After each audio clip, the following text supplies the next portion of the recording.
आज हम डिस्कशन करेंगे इलेक्ट्रिसिटी चैप्टर 12 क्लास 10th। ये फिजिक्स का चैप्टर है, ये NCERT का है, NCERT, ठीक है। इस चैप्टर में पहला पॉइंट जो आता है वो आता है करंट इलेक्ट्रिसिटी का। तो करंट इलेक्ट्रिसिटी क्या होता है उसको समझने की कोशिश करते हैं इस डेफिनेशन से। डेफिनेशन पहला है, the branch of physics which deals with the study of charge in motion is called current electricity. कहने का मतलब ये है कि चार्ज जो होता है अगर वो मोशन में है तो उस फिनोमेना को हम क्या बोलते हैं, करंट इलेक्ट्रिसिटी, ठीक है।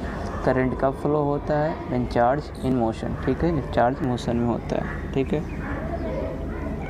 सो ये फर्स्ट पॉइंट क्लियर हो गया करंट इलेक्ट्रिसिटी वाला।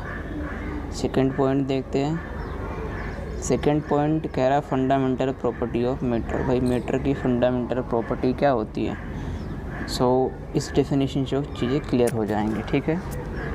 सो ordinary metal is made up of atoms which have positively charged nuclei with negatively charged electrons orbiting them. कहने का मतलब ये है कि कोई भी मैटर, अगर हमारे पास कोई भी मैटर है, ठीक है, कोई भी पदार्थ है, तो उसमें एक पॉजिटिव जो होता है न्यूक्लियाई होता है, ठीक है, जैसा कि थॉमसन मॉडल और रदरफोर्ड ने एक्सप्लेन करा है, ठीक है, क्लास 9th में अगर आपने पढ़ा हो तो।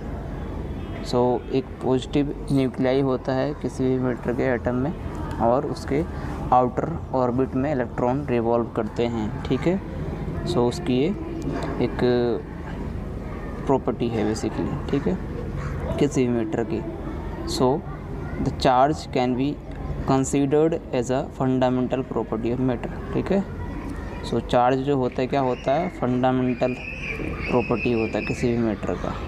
Clear, charge is the fundamental property of matter consider करा जाता है, यानी कि सबसे स्मॉलेस्ट जो पार्टिकल होता है चार्ज होता है, ठीक है। इलेक्ट्रॉन प्रोटॉन कह सकते हैं, नहीं चार्ज में तो अब बेसिकली पॉजिटिव चार्ज है तो प्रोटॉन हो गया जो कि न्यूक्लियाई में एग्जिस्ट कर रहा है, और इलेक्ट्रॉन जो कि नेगेटिव है जो उसके आउटर ऑर्बिट में एग्जिस्ट कर रहा है, ठीक है, किसी भी एटम में। So during any process the net charge of an isolated system remains conserved, means constant रहता है, ठीक है।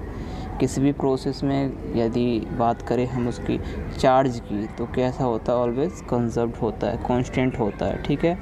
ये बात क्लियर हुई। That is charge can neither be created nor be destroyed but can only be transferred. This is law of conservation of electric charge. Law of conservation of electric charge क्या कहता है कि चार्ज को ना तो create किया जा सकता है ना ही डिस्ट्रॉय किया जा सकता है, only for transfer in from one form to another, ठीक है, यानी कि एक फॉर्म से दूसरे फॉर्म में बस ट्रांसफ़र किया जा सकता है। क्लियर, इस सेकेंड पॉइंट क्लियर हो जाना चाहिए, ठीक है। अब तीसरा पॉइंट देखते हैं क्या कह रहा है। तीसरा पॉइंट बात कर रहा है इलेक्ट्रिसिटी की, ठीक है। The flow of charge in a closed path carrying energy from the power supply to the different electrical component in the circuit is called electricity, ठीक है।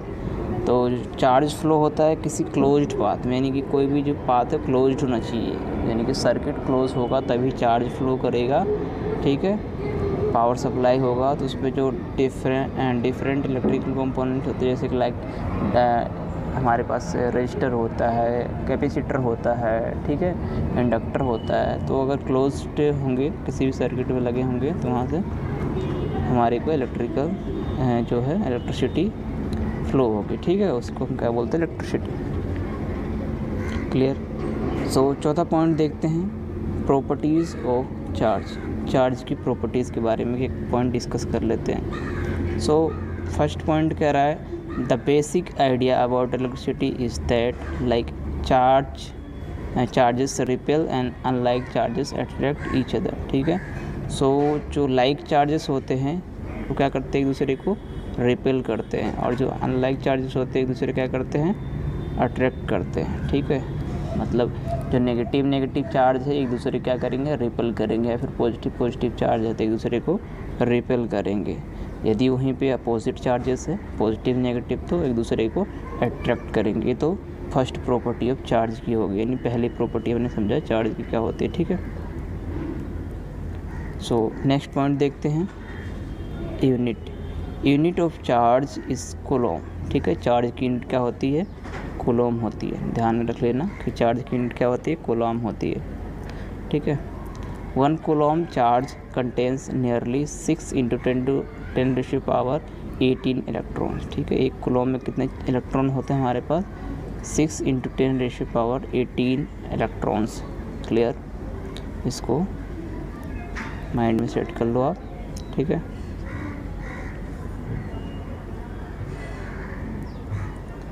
थर्ड पॉइंट है, protons have a positive charge of 1.6 × 10⁻⁻19 coulomb. ठीक है भाई, तो protons में कितने charge होते हैं हमारे पास, प्रोटॉन में 1.6 × 10⁻⁻19 कूलम चार्ज होता है। क्लियर, ठीक है।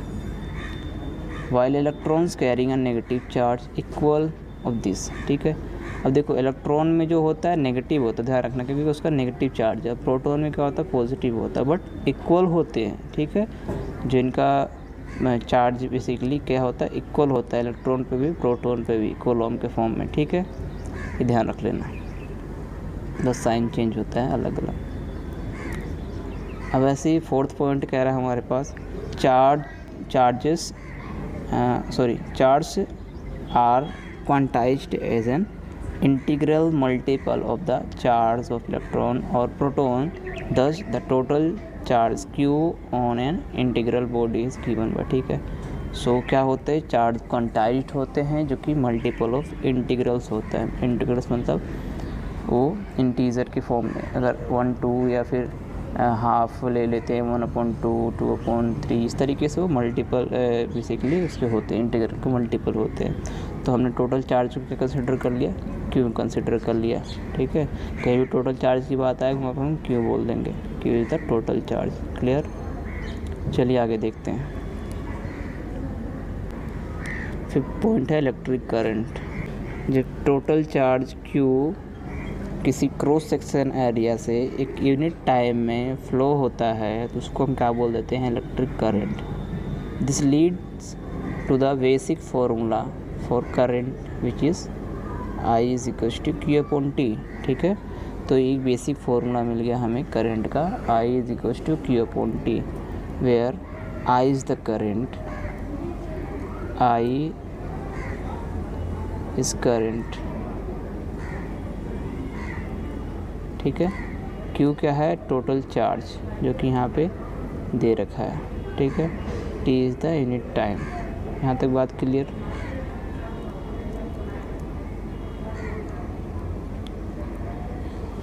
सो नेक्स्ट पॉइंट देखते हैं, यूनिट ऑफ करंट। सो पहले इसको पढ़ लेते हैं, यूनिट ऑफ करंट क्या होता है। ठीक है, the electric current is measured in unit called ampere. ठीक है, तो इलेक्ट्रिक करंट को हम एम्पियर में मेजर करते हैं। ठीक, नेक्स्ट पॉइंट है point number 6, direction of electric current. ठीक है, इसको रीड आउट कर लेते हैं फिर समझते हैं।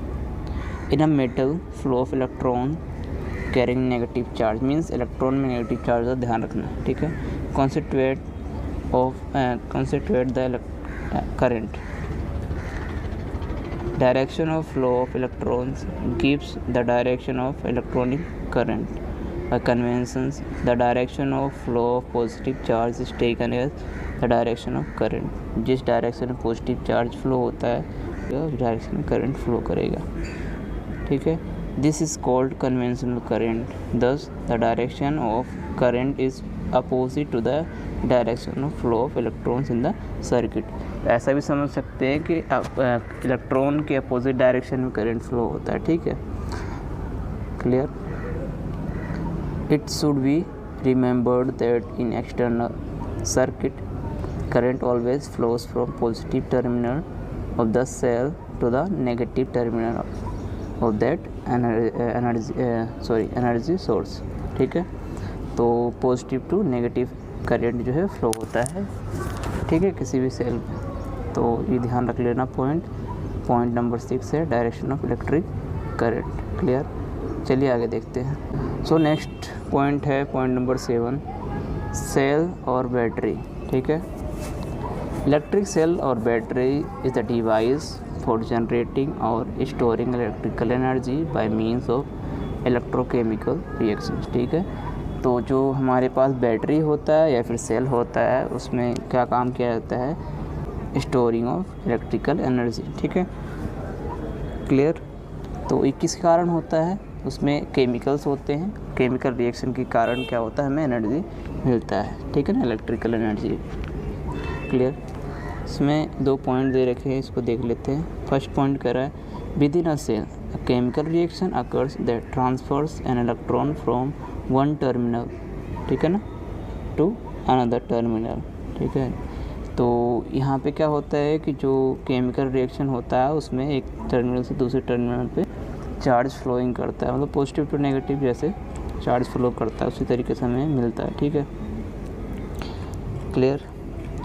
द केमिकल, अब सेकंड पॉइंट इसमें कह रहा है the chemical energy stored in the cell is responsible for maintaining the current in the external circuit by creating a difference of electric pressure called potential difference। ठीक है, तो इसमें जो करंट होता है एक्सटर्नल सर्किट को क्या करता है, एक डिफरेंस क्रिएट करता है। ठीक है ना, डिफरेंस ऑफ इलेक्ट्रिक प्रेशर, तो उसको क्या बोल देते हैं, पोटेंशियल डिफरेंस बोल देते हैं। क्लियर, नेक्स्ट पॉइंट देख लेते हैं, पॉइंट 8। पॉइंट 8 कह रहा है इलेक्ट्रिक फील्ड। ठीक है, इलेक्ट्रिक फील्ड क्या होता है, इसे समझने की कोशिश करते हैं। द रीजन और space surrounding the charge where another charge experiences a force of attraction और repulsion depending upon the nature of charge is called electric field और electrostatic field around that charge. इसका कहने का मतलब ये है कि कोई ऐसी एरिया जहाँ पे चार्ज है, चाहे वो नेगेटिव चार्ज हो या पॉजिटिव चार्ज, वहाँ पे उसको एक बेसिकली फोर्स एक्सपीरियंस करता है वो। ठीक है ना, वहाँ पे फोर्स एक्सपीरियंस करता है, चाहे उसको रिपल कर रहा हो या फिर अट्रैक्ट कर रहा है, वो चार्ज पर डिपेंड करता है। अगर पॉजिटिव चार्ज है और फील्ड एक ऐसी है, पॉजिटिव है तो रिपल करेगा, नेगेटिव चार्ज है और नेगेटिव फील्ड है तो रिपल करेगा। तो फील्ड क्या होना चाहिए, अपोजिट होनी चाहिए, तो क्या करेगा, अट्रैक्ट करेगा। तो इस तरीके के जो फोर्स होता है, एक्सपीरियंस करता है चार्ज, उसको हम क्या बोलते हैं, इलेक्ट्रिक फील्ड बोल देते हैं। ठीक है ना, उस फील्ड को। सो 9th पॉइंट को देखते हैं। 9th पॉइंट क्या है, इलेक्ट्रिक पोटेंशियल। इसको और अच्छे समझते हैं, इलेक्ट्रिक पोटेंशियल क्या होता है। Electric potential at a point in electric field is equal to the work required to transfer a unit positive charge from an infinite distance to a given point against an electric field. It is commonly known as voltage। ठीक है, सो कह रहा है कि एक electric potential किसी भी point से, ठीक है ना, जो वर्क डन किया जाता है, ठीक है, एक इनफाइनाइट डिस्टेंस के लिए, तो अगेंस्ट द इलेक्ट्रिक फील्ड। ठीक है, यानी कोई चार्ज है, हम उसको अगेंस्ट द इलेक्ट्रिक फील्ड बहुत दूर से लेके आ रहे हैं, तो जो वर्क डन उसमें किया गया उसको हम क्या बोलते हैं, वोल्टेज बोल देते हैं। क्लियर, ठीक है ना। So electric potential V at any point in the electric field is given by this. ठीक है ना, क्या होता है, V is equals to work done upon Q। ध्यान रख लेना, ठीक है। वोल्टेज क्या होता है, वर्क डन अपॉन चार्ज। ठीक है ना, कितना चार्ज लाने में जो काम किया गया किसी एक पॉइंट से दूसरे पॉइंट तक। ठीक है ना, इनफाइनाइट पॉइंट होना चाहिए। सो उसको क्या बोलते हैं, वोल्ट बोल देते हैं। ठीक है, ऐसा यूनिट क्या होती है इसकी, पोटेंशियल, इलेक्ट्रिक पोटेंशियल की वोल्ट होती है। ठीक है, और ये साइंटिस्ट का नाम है, किन्होंने दिया था, ऑप्शन है। ठीक है ना, 1 volt is equal to 1 joule per coulomb होता है। Clear, electric potential is scalar quantity. ध्यान रख लेना, इलेक्ट्रिक पोटेंशियल कैसी होती है, स्केलर क्वांटिटी होती है। ठीक है, नेक्स्ट देखते हैं। सो नेक्स्ट पॉइंट है पॉइंट नंबर 14, इलेक्ट्रिक सर्किट। ठीक है, सो इलेक्ट्रिक सर्किट क्या होता है, इस पॉइंट से समझने की कोशिश करते हैं। An arrangement for maintaining the continuous flow of electric current by the electrical energy source through the various electrical components connected to each other by conducting wires is called electric circuit। ठीक है, electric circuit क्या होता है, उसमें बहुत सारे components connect होते हैं, लाइक रजिस्टर हो सकता है, कैपेसिटर हो सकता है, ठीक है ना, बैटरी हो सकती है, उसमें बैटरी कनेक्ट हो बेसिकली सप्लाई देने के लिए, क्लियर, वायर हैं उसमें लगे पड़े, ठीक है, और कोई एलईडी बल्ब हो सकता है, ठीक है। तो एक क्लोज्ड सर्किट बनता है, उसको हम क्या बोलते हैं, इलेक्ट्रिक सर्किट बोल देते हैं, ठीक है। सो दस complete circuit is called is the one which is closed loop, ठीक है ना। तो जो कंप्लीट सर्किट बनता है, देखिए इसको क्लोज कर देते हैं तो उसको क्या बोलते हैं, क्लोज्ड लूप बोल देते हैं, ठीक है। सो नेक्स्ट पॉइंट देखते हैं, पॉइंट नंबर 15 है सर्किट डायग्राम एक्सप्लेन कर रखा है, इसमें कौन कौन सा यहाँ पे नोटेशन है सर्किट डायग्राम के, ठीक है। सो किसी इलेक्ट्रिक सेल को हम कैसे रिप्रेजेंट करते हैं, इस तरीके से, ठीक है। और अगर बैटरी को रिप्रेजेंट करना हो तो बहुत सारे सेल मिला के एक बैटरी बनाते हैं, तो इस तरीके से हम उसको रिप्रेजेंट कर सकते हैं, ठीक है ना, सीरीज़ में लगाता है। तो अब बैटरी और सीरीज़ कॉम्बिनेशन ऑफ सेल, ठीक है। बैटरी क्या होता है, basically series combination of cell होता है, ठीक है, बहुत सारे सेल मिलकर एक बैटरी बना देते हैं, क्लियर। तो यहाँ पर नोटेशन दे रखा है सिम्बॉलिक, तो इसको नोट कर लेना, ऐसे भी एनसीईआरटी में दे रखा है, कोई दिक्कत नहीं है, ठीक है। सो पॉइंट 3 प्लग की को इस तरीके से हम शो करते हैं, ठीक है ना। ये ओपन स्विच है, बेसिकली प्लग की ओपन स्विच है, और इसका नेक्स्ट जो है क्लोज स्विच है, चौथा है जो ये क्लोज स्विच है, क्योंकि यहाँ पॉइंट डॉट दिख रहा है, डॉट का मतलब क्या है कि क्लोज है, ठीक है ना। और इसका अनदर फॉर्म भी यहाँ दे रखा है, इसे समझ लेना, ठीक है। अब वायर जॉइंट, अगर कोई वायर जॉइंट है तो इसको इस तरीके से शो कर सकते हैं, ठीक है। कोई वायर जॉइंट नहीं है तो इसको इस तरीके से हम शो कर सकते हैं, ठीक है। क्रॉस कर रहा है एक दूसरे को तो, लेकिन जॉइंट नहीं है तो, ठीक है ना। अब इलेक्ट्रिक बल्ब का जो होता है सिंबल हम इस तरीके से दिखाते हैं, रजिस्टर का सिंबल जो होता है इस तरीके से दिखाते हैं। वहीं वेरिएबल रजिस्टर की बात करते हैं तो इस तरीके से हम शो कर सकते हैं, ठीक है। अगर मीटर्स की हम बात करते हैं तो मीटर्स हमारे पास कुछ इस तरीके से हैं। एमीटर के लिए है, ठीक है ना, ये एमीटर का हो गया, ये वोल्ट मीटर का हो गया, ठीक है ना आपका, और एक गैल्वेनोमीटर का हो गया। तो ये गैल्वेनोमीटर, वोल्ट मीटर और एमीटर का सिंबॉलिक रिप्रेजेंटेशन है, ठीक है, क्लियर।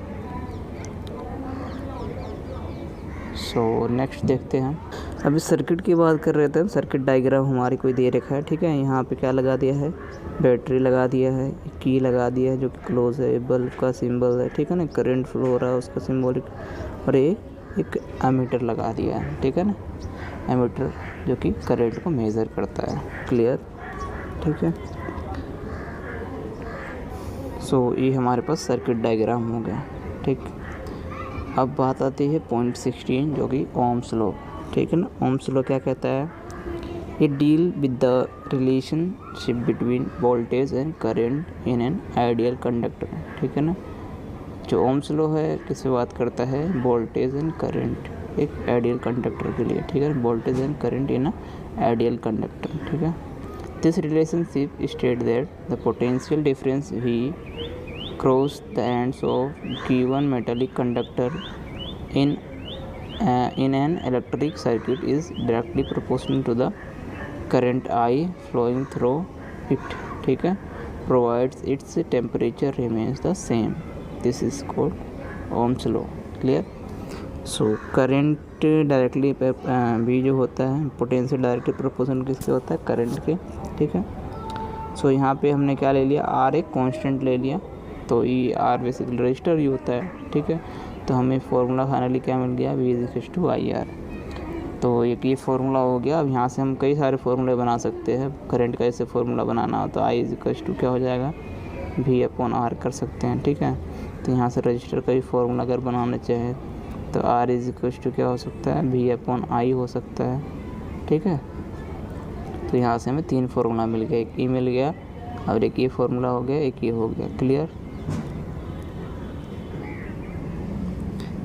चलिए आगे देखते हैं। यहाँ पे थोड़ा सा पॉइंट रह रहा था, कह रहा है the constant of proportionality is called resistance, ठीक है ना। तो अभी मैंने बताया था आपको जो प्रोपोर्शनलिटी कांस्टेंट होता है उसको R आर जो होता है उसको हम रजिस्टर बोलते हैं, ठीक है ना, या फिर रेजिस्टेंस। चलिए नेक्स्ट देखते हैं। हमारे पास मेजरिंग इंस्ट्रूमेंट कौन कौन से होते हैं? एक एमीटर होता है, वोल्टमीटर होता है, गैल्वेनोमीटर होता है। इनका काम क्या होता है? एमीटर करंट को मेज़र करता है किसी भी सर्किट में, ठीक है। इसको हम सीरीज़ में कनेक्ट करते हैं ऑलवेज, ठीक है। और इसमें क्या होता है? लो रेजिस्टेंस होता है, इसको ध्यान में रख लेना। वोल्टमीटर काम क्या होता है? ये पोटेंशियल डिफरेंस को मेज़र करता है किसी भी दो पॉइंट के बीच का, ठीक है ना। और इसको हम कैसे कनेक्ट करते हैं? ऑलवेज पैरेलल कनेक्ट करते हैं, और इसमें हाई रेजिस्टेंस होता है, ठीक है, इसको ध्यान रख लेना। गैल्वेनोमीटर का काम क्या होता है? ये बस सेंस करता है, करंट को सेंस करता है, किसी भी सर्किट में करंट आ रहा है कि नहीं आ रहा है उसको सेंस करता है, डिटेक्ट करता है, ठीक है ना, ध्यान रख लेना। तो ये 3 हमारे पास मेजरिंग इंस्ट्रूमेंट्स थे, ठीक है। अब कंडक्टर क्या होता है? कंडक्टर की बात कर लेते हैं, ठीक है ना। अ सब्सटेंस थ्रू विच, पहला पॉइंट में पढ़ रहा हूँ, a substance through which an electric charge can flow easily is called conductor, ठीक है ना। कोई भी सब्सटेंस हो जिससे करंट ईजिली पास आउट हो जाए उसको हम क्या बोल देते हैं? कंडक्टर बोल देते हैं, ठीक है ना। ऐसे सेकंड पॉइंट कह रहा है it has high electrical conductivity and low electrical resistance, ठीक है ना। तो इसमें कंडक्टिविटी ज़्यादा होती है, किसी जो कंडक्टर की बात करें उसमें कंडक्टिविटी ज़्यादा होती है करंट को फ्लो कराने की, और रेजिस्टेंस कम होता है, ठीक है ना। यानी कोई भी उसमें प्रतिरोध नहीं होता, करंट ईजिली फ्लो होता है, ठीक है। उसको हम क्या बोलते हैं? कंडक्टर बोलते हैं, ठीक है ना। It has large number of free electrons which are loosely bound with the nucleus, ठीक है ना। तो जो न्यूक्लियस से बहुत सारे इलेक्ट्रॉन्स होते हैं जो कि न्यूक्लियस से लूजली बाउंड होते हैं, ठीक है ना, ज़्यादा टाइटली बाउंड नहीं होते, बहुत लूजली होते हैं, इसीलिए उसमें इजीली करंट फ्लो आउट होता है, इसीलिए उसको क्या बोलते हैं? कंडक्टर बोल देते हैं, ठीक है। अब इससे कुछ सुपर कंडक्टर भी हैं, ठीक है ना, और सुपर कंडक्टर से गोल्ड आ जाता है, ठीक है। तो सिल्वर है, कॉपर है, एल्युमिनियम है, ठीक है ना, और गोल्ड ये सारे क्या हैं? गुड कंडक्टर्स ऑफ इलेक्ट्रिसिटी हैं, ठीक है। और एक गोल्ड भी होता है, गोल्ड जो होता है एक तरीके से सुपर कंडक्टर में कंसीडर किया जाएगा क्योंकि इसमें बहुत तेज करंट फ्लो होता है, ठीक है ना, ध्यान रख लेना। अब इंसुलेटर क्या होता है ज़रा उसको समझते हैं, ठीक है। इंसुलेटर, ठीक है, इंसुलेटर क्या होता है? First point, those material which cannot conduct electricity as they have high electrical resistance, ठीक है ना, उसको हम क्या बोलते हैं? इंसुलेटर बोल देते हैं, ठीक है। ध्यान रखना कि वो मटेरियल जिसमें से करंट पास आउट ना हो पाए और उसका हाई रेजिस्टेंस होता है उसको क्या बोलते हैं? इंसुलेटर्स बोल देते हैं, ठीक है। फिर next point, electrical conductivity is either very small और नेग्लिजिबल, ठीक है। उसमें कंडक्टिविटी क्या होती है? बहुत ज़्यादा नेग्लिजिबल होती है, clear. Next point, the electrons are tightly bound with the nucleus, ठीक है। उसमें इलेक्ट्रॉन्स क्या होते हैं? टाइटली बाउंड होते हैं न्यूक्लियस के साथ, ठीक है। एंड लास्ट पॉइंट क्या है? Glass, rubber, wood, ebonite, Bakelite etcetera are the some example of insulators, ठीक है ना। तो ये सारे जो लाइक ग्लास, रबर, वुड यानी की लकड़ी, ठीक है, उसमें हम रॉक भी मिला सकते हैं, पत्थर बेसिकली, वो भी तो इंसुलेटर्स ही होता है, ठीक है ना। ये सारे क्या हमारे इंसुलेटर्स के टाइप है, क्लियर। चलिए आगे देखते हैं। एक एग्जांपल सॉल्व कर रखा है, इसको समझने की कोशिश करते हैं। पहले एग्जांपल को पढ़ते हैं। कह रहा है a current of 0.5 ampere is drawn by filament of an electric bulb for 10 minutes, ठीक है ना। तो टाइमिंग दे रखा है हमें 10 मिनट, ठीक है ना। करंट कितना फ्लो होता है? 0.5 एम्पियर, ठीक है ना। Find the amount of electric charge, ठीक है, that flow through the circuit. तो हमें क्या फाइंड आउट करना है? क्यू फाइंड आउट करना है। आई दे रखा है हमें कितना? 0.5 एम्पियर, ठीक है। और टाइमिंग क्या दे रखा है हमें? 10 मिनट दे रखा है, ठीक है। तो इसको हम क्या इसमें चेंज कर लेंगे सेकंड में। तो 10 मिनट को हम सेकंड में चेंज करते हैं तो क्या हो जाएगा? 600 सेकंड हो जाएगा।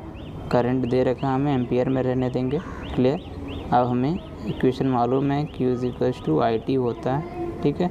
यहाँ पे पुट कर देंगे, उसका मल्टीप्लाई करने के बाद हमें क्या मिल जाएगा? 300 कूलम। ये इतना चार्ज इसमें फ्लो होगा, क्लियर। चलिए नेक्स्ट देखते हैं। इस क्वेश्चन को देखते हैं, एग्जांपल है। कह रहा है how much work is done in moving a charge of 2 coulomb cross 2 points having a potential difference 12 volt. ठीक है ना, पोटेंशियल डिफरेंस 12 वोल्ट दे रखा है, चार्ज कितना है हमारे पास 2 कूलम है। क्लियर।